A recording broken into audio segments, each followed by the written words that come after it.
Before finals, yeah, 3. Crunch time, I guess, Yep. really, in terms of pushing as far as you guys can go.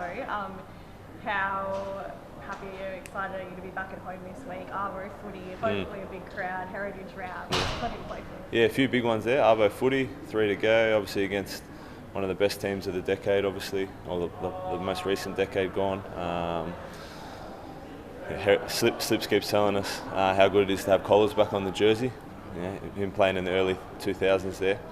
I think he used to play against the Brumbies when they had the Mukau training shirt. So, obviously, lots to smile about this week. Has he been the historian this week, telling you guys about the full grand final? Yeah, he's in a couple of the black and white photos from when the Brumbies used to play. Bernie talks about him as a tough opposition back in the day. So, he's pretty good to wind up Slip. I guess, in all seriousness, it's been a hard slog against the Crusaders, you guys, pretty much since then. What would it mean this year to snap that and, I guess, get a bit of confidence around the group in terms of that team? Yeah, I think every week, whoever comes up against the Crusaders, the first thing they say is they aren't actually obviously taking any notice of where they're sitting on the ladder because of the strike power they got and the respect they've earned over the years with their ability to hurt you from whether they're 20-0 up, 20-0 down, whether they're 3 wins on the trot, 3 losses on the trot. So again, I'm going to repeat the same thing and say obviously had a bit of a slip up on the weekend, but in previous weeks had taken their game on in leaps and bounds. And again, they've got like a number of All Blacks just come back in the last couple of weeks. So we've got a good opportunity in Arvo footy. Hopefully it's sunny because we got all the rain on the weekend. So hopefully that doesn't play a part in the rest of our season. But really looking forward to the challenge, hey, because the Crusaders are a big club in this competition, have been for a long time. Having to grind that one out against the Tars last week in a game that probably a lot of people thought you guys would cruise through, is that a good kind of game to have leading into this one as well, where it's going to be just as tough a test? Yeah, I think so. I think the ability to win those games, some people call them like a banana skin game. You can go in and it gets a little bit tough there for a while, and it goes to like a flip of a coin moment. In my time here, we've been pretty lucky to win a lot more than we've lost in those, but like losing those ones suck. But like to the Tars' credit, again they've had a well documented injury run, which is horrific. And another one on the weekend in HJ, who's a good friend for a long time through footy of mine. So thinking of him, but to come back down the Hume on the bus is always nice when you win, hey, especially in conditions like that. Leading into the last 3 is nice, yeah. Played many like that before? Not that bad. That was that was borderline horrific. It was like a swimming pool at the end. Like the second half after that big spill of rain that was criminal. Caitlin mentioned about being able to grind it out, and you mentioned the banana skin games. Important at this time of year just to be winning, isn't it? Like, doesn't matter if you're spanking teams or you're just getting through, like, especially with the top 2 spot on the line. Is that the way you got to look at it? Yeah, absolutely. I think top 2 is somewhere in our conversation. Like, we're obviously chasing that because it does obviously have a huge impact at the end of the season for us.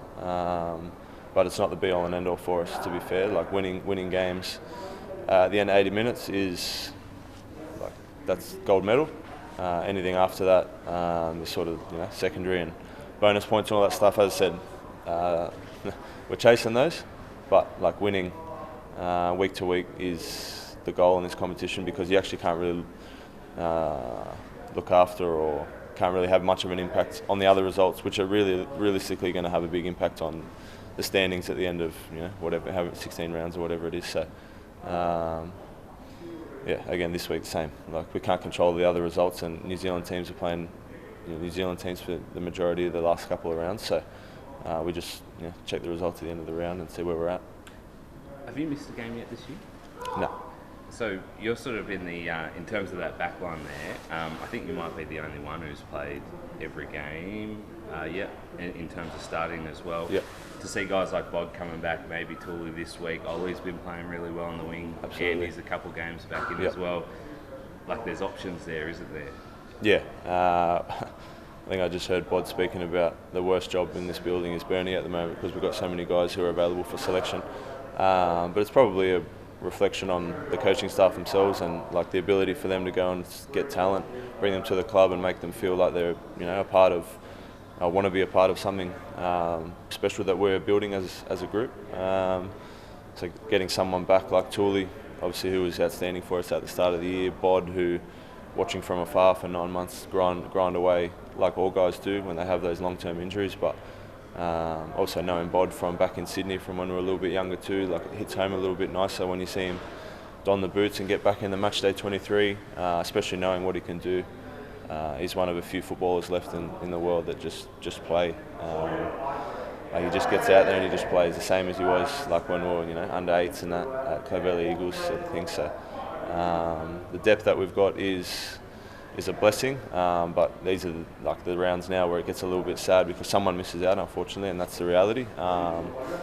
But in my whole time here since 2019, the guys that miss out are upset, but they never it's never a drop lip and drag the rest of the group down sort of mentality. It's disappointed, but what am I going to do to get back in the team? Because I've been in that position when I first got here too, and you got to learn the hard way that good teams, which for a long period now we've been, are built on that sort of stuff. So it's nice to be a part of.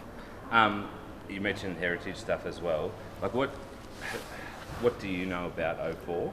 Because that's the big focus this week with the reunion of the guys. And like, do you expect to sort of touch on it this week, or like Bernie hasn't given you like little assignments to go and do history lessons or anything like that? Nah, no assignments. Just because all he tells us about is how the team was on his back. So I did hear that.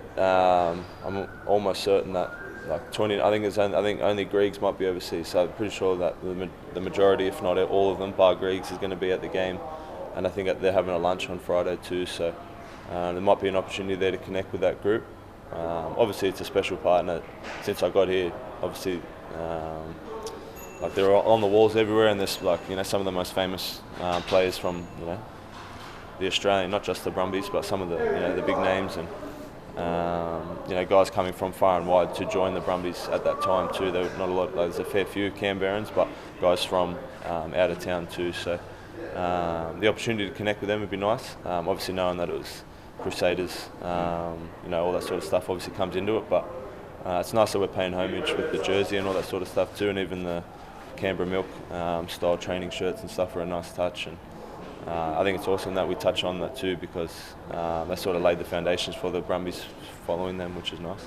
Awesome, but also makes you want to create your own little bit of history. Yeah, I guess. absolutely. I saw Das obviously talking about it the other week, and sort of lights a fire when someone speaks quite realistically on it and quite truthfully, because that's downstairs that's literally all that we're chasing. Obviously we all want to leave our mark on the place here. Obviously Das is moving on, so for him obviously that last dance for him sort of, so to be able to send him out on high would be awesome.